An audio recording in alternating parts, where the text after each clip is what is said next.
အားလုံးပဲမင်္ဂလာပါပြန်လည်ပြီးတွေ့ရတဲ့အတွက်အရင်ပဲဝမ်းသာတယ်ဖျားခင်နာမ၌အားလုံးကိုနှုတ်ဆက်ပါတယ်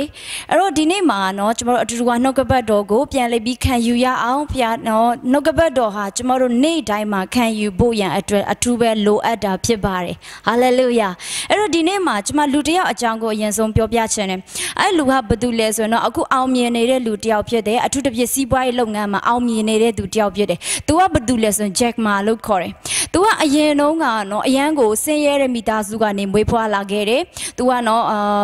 မူလတန်းအရွယ်မှာသူကဆောင်ပွဲကို2ကြိမ်ကြားခဲ့တယ်အလဲတန်းမှာလည်းဆောင်ပွဲ3ကြိမ်ကြားခဲ့တယ်ဘွဲရပြီးတဲ့အခါမှာလည်းနော်တက္ကသိုလ်တွေမှာသူကအလုပ်လျှောက်ခဲ့ပေမဲ့လည်းအငင်းခံခဲ့ရတယ်အဲ့တော့သူတို့တရုတ်ပြည်ကို KFC ကဆိုင်လာဖွင့်တဲ့အခါမှာသူကအလုပ်သွားလျှောက်ခဲ့တယ်အဲ့ဒီမှာအလုပ်လျှောက်တဲ့သူကဘယ်နှယောက်လဲဆို24ယောက်ရှိတယ်အဲ့ဒါပေမဲ့23ယောက်ကအလုပ်နော်အင်တာဗျူးအောင်ပြီးမှသူတယောက်တည်းပဲအငင်းခံလိုက်ရတယ်နောက်တစ်ချိန် तू ကနော်ရဲဝန်ထမ်းလုပ်ဖို့ရန်အတွက်ရဲဌာနရုံးကိုအလုပ်သွားလျှောက်တယ်အလုပ်သွားလျှောက်တဲ့အခါမှာလဲလူ9ယောက်ဖြစ်တယ်ဒါပေမဲ့လူ4ယောက်ကအင်တာဗျူးအောင်ပြီးမှ तू တယောက်တည်းပဲကြာရှုံးခဲ့တယ်မိတ်ဆွေကြာရှုံးသူ့ဘဝမှာအများကြီးပဲကြာရှုံးခဲ့တယ်ပါတယ်နော် तू ကပြောတဲ့အရာတစ်ခုရှိသေးတယ်သူ့ဘဝမှာမှားခဲ့တဲ့အရာတွေသူ့ဘဝမှာနော်ညင်းပေခံခဲ့တဲ့အရာတွေအတွက် तू ဟာဘာဖြစ်လဲဆိုရင်ဂျေဇုတင်မိပါတယ်တဲ့အဲ့ဒါကသူ့ကိုအတွေ့အကြုံရစေတယ်ဒီနေ့ဒီချိန်မှာသူဟာအောင်မြင်တဲ့စီးပွားရေးပညာရှင်ကြီးတယောက်ဖြစ်လာနေပြီဖြစ်တယ်အဲ့တော့ကျွန်မဘာလို့ဒီအကြောင်းအရာကိုသူ့အကြောင်းအရာကိုကျွန်မနော်နားထောင်ကြည့်တဲ့အခါမှာအယံမဲ့ခွန်အားရမိတယ်သူကအချိန်ပေါင်း30ကျော်ညင်းခံရတဲ့သူဖြစ်တယ်နော်ပြီးတော့လူတွေကသူ့ကိုမဖြစ်နိုင်ပါဘူးဆိုပြီးလူတွေကသူ့ကိုမယုံကြည်ဘူးဖြစ်တယ်အချိန်ချင်းလဲကြခဲ့တယ်ဒါပေမဲ့သူ့ရဲ့စိတ်ဓာတ်ကလဲကြတိုင်းမှာပြန်ပြီးထားတဲ့စိတ်ဓာတ်ဖြစ်တယ်အာမင်အဲ့တော့ဒီနေ့မှာကျွန်မဒီနှုတ်ကပတ်တော်အကြောင်းအရာလေးကိုပြောပြချင်တယ်လဲကြတိုင်းကိုအရှုံးမပေးပါနဲ့အာမင်လဲကြတာကကျွန်တော်တို့ဘဝအတွက်သင်ခန်းစာဖြစ်တယ်အတွေ့အကြုံဖြစ်တယ်ဟာလေလုယာအာမင်ကျွန်တော်တို့ငငယ်တုန်းမှာเนาะကျွန်တော်တို့ခြေလမ်းเนาะခြေလမ်းမလန်းတတ်သေးဘူးလမ်းမလျှောက်တတ်သေးတဲ့အချိန်မှာကျမတို့ဘာဖြစ်လဲခြေလမ်းစားလမ်းဖို့ရန်အတွက်ကလေးငယ်တွေဟာစူးစမ်းကြတယ်အဲ့တော့စူးစမ်းတဲ့အခါမှာအချိန်ချင်းလဲကြခဲ့တယ်ဟုတ်လားတို့ခြေထောက်တွေနာတယ်ဒူးတွေနာတယ်အဲ့ဒါကကျမတို့ဘာဖြစ်စီလဲဆိုရင်တစ်နေ့မှာကျမတို့လမ်းလျှောက်တတ်ဖို့ရန်အတွက်ဖြစ်လာစေတယ်အာမင်အဲ့တော့ကျမတို့လဲကြတာကကျမတို့အတွက်အရှုံးမဟုတ်ဘူးဖြစ်တယ်လဲကြခြင်းဒီကျမပြောပြချင်တယ်ကျမတို့လမ်းကောင်းကောင်းလျှောက်တတ်ဖို့ရန်အတွက်ဖြစ်တယ်အာမင်အဲ့တော့ဒီနေ့မှာကျမနှုတ်ကပတ်တော်ထဲကလူတစ်ယောက်အကြောင်းကိုပြောပြချင်တယ်ဓမ္မရာဇဝင်တတိယဆောင်အခန်းကြီး18ထဲကဖြစ်မယ်အခန်းကြီး18တစ်ခုလုံးဖြစ်မယ်အဲ့တော့အခန်းကြီး18ထဲကနေကျမအငယ်41ကနေပြောပြချင်တယ်အဲ့တော့ဒီအကြောင်းအရာထဲမှာကျမတို့ဘု து အကြောင်းတွေ့ရလဲဆိုရင်အေလိယကနေနော်အာဟက်မင်းကိုသူကဘာပြောလဲဆိုရင်မိုးရွာတော့မယ်ဆိုတဲ့အရာကိုပြောတယ်အဲ့တော့မိုးရွာတော့မယ်နော်အာဟက်မင်းကိုအရင်ပြန်ဖို့ရန်အတွက်အေလိယကပြောဆိုခဲ့တယ်ပြီးတော့သူကိုယ်တိုင်အငယ်42မှာသူဘာလုပ်လဲဆိုရင်အာဟက်ဒီစားတောက်ခြင်းကတက်သွားဤအေလိယသည်ကရမေလတောင်ပေါ်သို့တက်၍မြေ၌ပြက်ဝက်လျက်မျက်နာကိုဒူးကြားမှထားလျက်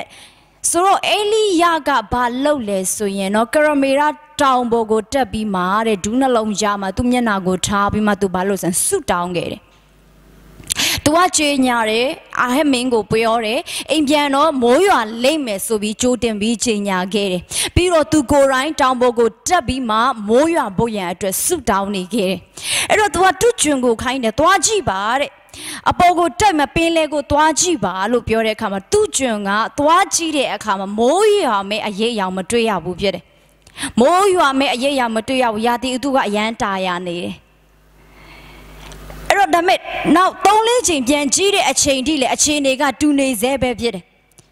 အဲ့တော့ကျမတို့ဘဝမှာတခါတလေကျမတို့ချိန်ညာထားပြီးသားကျမတို့ဖြစ်လာမယ်လို့ပြောပြီးသားကတခါတလေမဖြစ်လာတဲ့အချိန်ရှိတယ်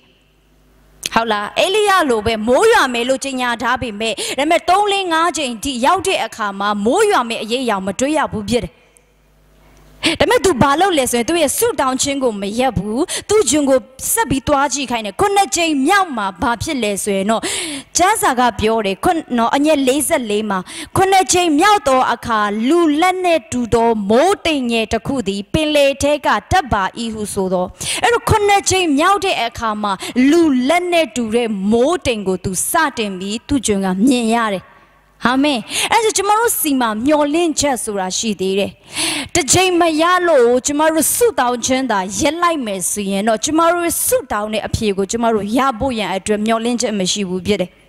Tomorrow got the Jane suit down there, the Jane loaded, the Jane Yare Mayala, Kesa Mashibu, Trabima, Losa Boya at the low a day. Tomorrow gano, Leja Raga, a shombo hobu piede. The me Leja Nea Gani, Piamatala Naindagoa, a shom piede. Amen. As a tomorrow Leja, Jama Biame, a shombo hobu, Leja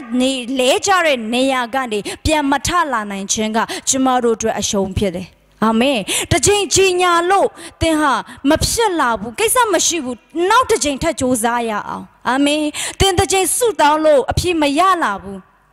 Yetanari me patient duabu zui. Trabi suit down yao. Payanta king up tomorrow a dread in a low bela mafia. Hallelujah.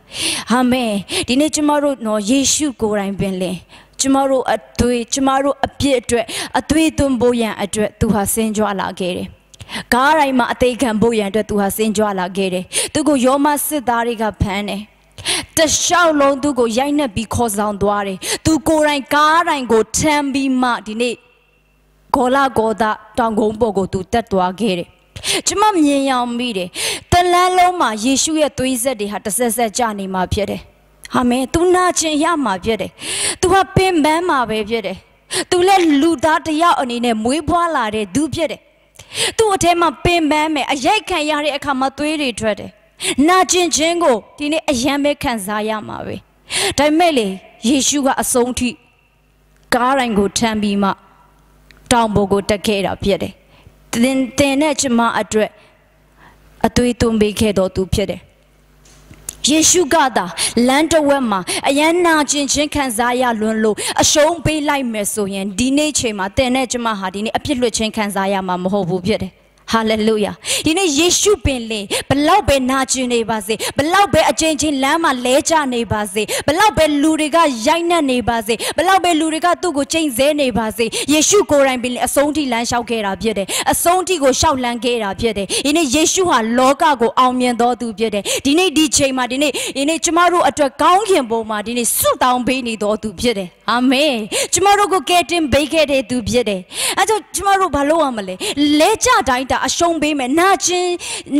Kanzaya died, tomorrow a shong baby mohobu piede, a sonti to a boya at repiede. Then a Jima go get a Yeshu penle, in a sonti shoutland get up piede. To go right her Almian Jingo, ya you by Zaina get up piede. Hallelujah. I judge my abijane. Leja dan go show my baby.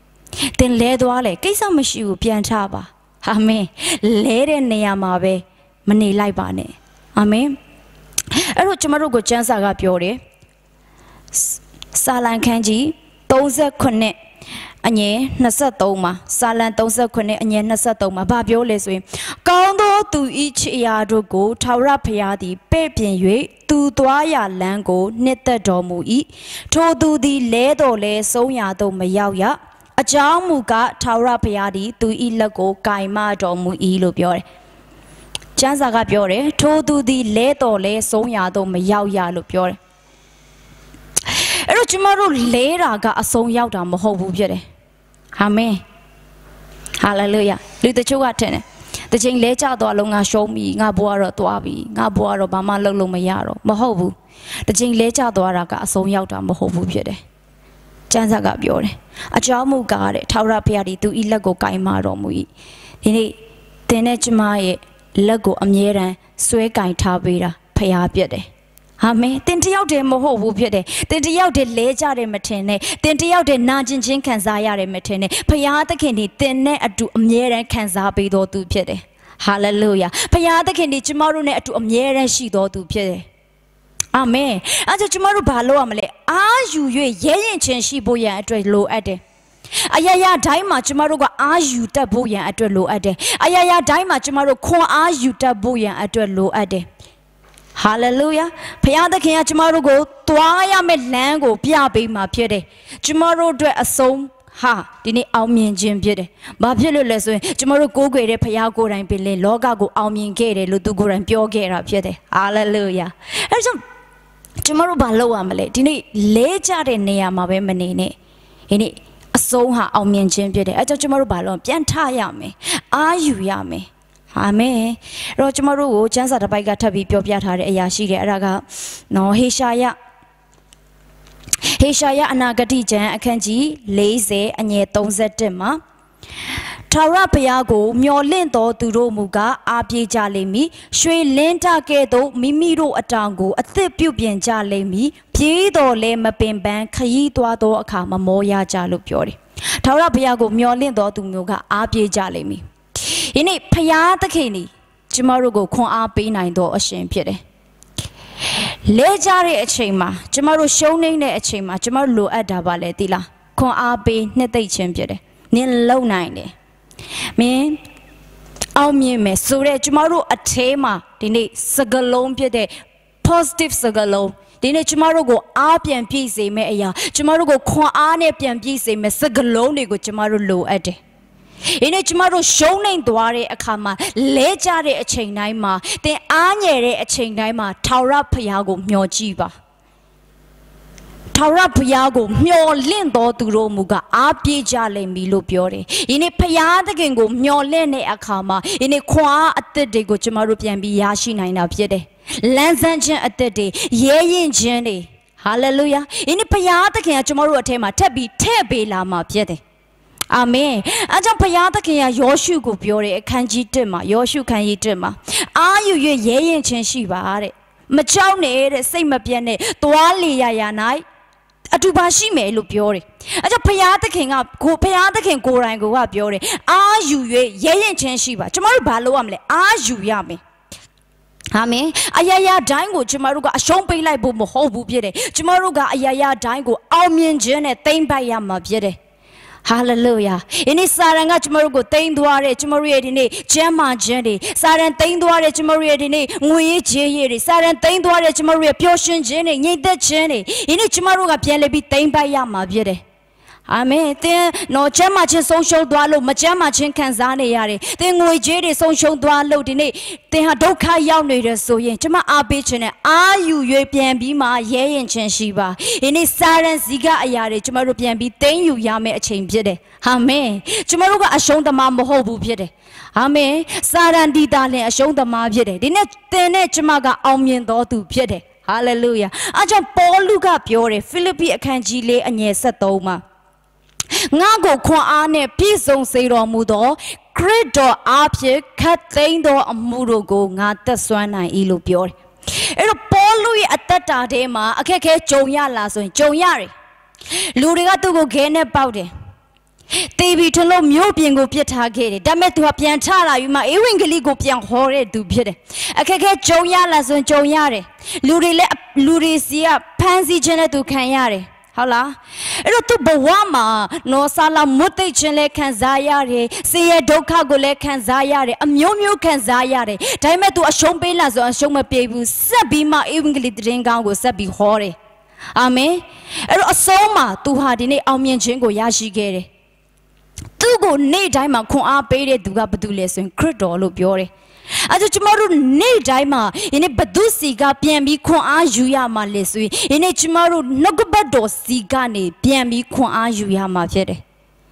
ကျမတို့လဲကြတဲ့အချိန်မှာကျမတို့အရှုံးပေးမယ်လို့သင်ဒီနေ့ဆုံးဖြတ်လိုက်တဲ့အခါမှာကျမအားပေးခြင်းနဲ့နှုတ်ကပတ်တော်ကိုပြန်ဖတ်ပါနှုတ်ကပတ်တော်စီကနေပြန်ပြီးခွန်အားယူပါဖခင်သခင်ကကျမတို့ကိုခွန်အားအသက်တွေပြန်ပြီးပေးလာမှာဖြစ်တယ်ဖခင်သခင်ကကျမတို့ကိုနီးလန်းအသက်တွေပေးလာမှာဖြစ်တယ်ဖခင်သခင်ကကျမတို့ကိုဒီနေ့ပြန်ပြီးလမ်းတွေကိုပြင်ဆင်ပေးမှာဖြစ်တယ်အာမင်ဒီနေ့လဲကြတိုင်းကိုအရှုံးမပေးပါနဲ့အရှုံးဆိုတာဘာလဲသိလားလဲသွားပြီးပြန်မထလာတော့ပဲအရှုံးလို့ကျမတို့ခေါ်တာဖြစ်တယ်ဒါပေမဲ့လဲပြီးမှပြန်ထလာပြီးစ조사ပြီးမှအောင်မြင်တဲ့သူတွေကဘာပေါ်မှာအများကြီးပဲအာမင်အဲ့တော့သင်တယောက်တည်းမဟုတ်ဘူးသင်တယောက်တည်းအရှုံးသမားလို့ခံစားရလားသင်တယောက်တည်းလဲကျနေပြီသင်တယောက်တည်းဘာမှမလုပ်နိုင်တော့ဘူးခံစားရလားဒီနေ့ပြန်ထလာပါဘုရားသခင်စီကခွန်အားပြန်ယူပါဟေရှာယကပြောသလိုပဲဒီနေ့ထာဝရဘုရားကိုမျှော်လင့်တော်သူကအားပြည့်မယ်လို့ပြောတယ်ဒီနေ့ထာဝရဘုရားကိုပြန်ပြီးမျှော်လင့်ပါဖျားစီကပြန်ပြီးခွန်အားယူပါဖျားစီကပြန်ပြီးမှဒီနေ့ရဲရင်ချင်းတွေပြန်တောင်းခံပါ အာမင်အဲ့တော့ဒီနေ့မှာဒီနှုတ်ကပတ်တော်လေးနဲ့ကျွန်မခွန်အားပေးချင်တာဖြစ်တယ်အဲ့တော့မိတ်ဆွေတို့ရဲ့အသက်တာမှာလဲကျသွားပြီးအရှုံးသမားလို့ခံစားနေရရဲဆိုရင်တော့ကျွန်မအားပေးချင်တယ်ပြန်ထပါအဲ့ဒါကသင်ရဲ့အဆုံးမဟုတ်သေးဘူးသင်ရဲ့အဆုံးဟာအောင်မြင်ခြင်းဖြစ်တယ်အာမင်အဲ့တော့အရောက်ချင်းစီတိုင်းဖျားရှင်အထုပဲကောင်းချီးပေးပါစေအာမင်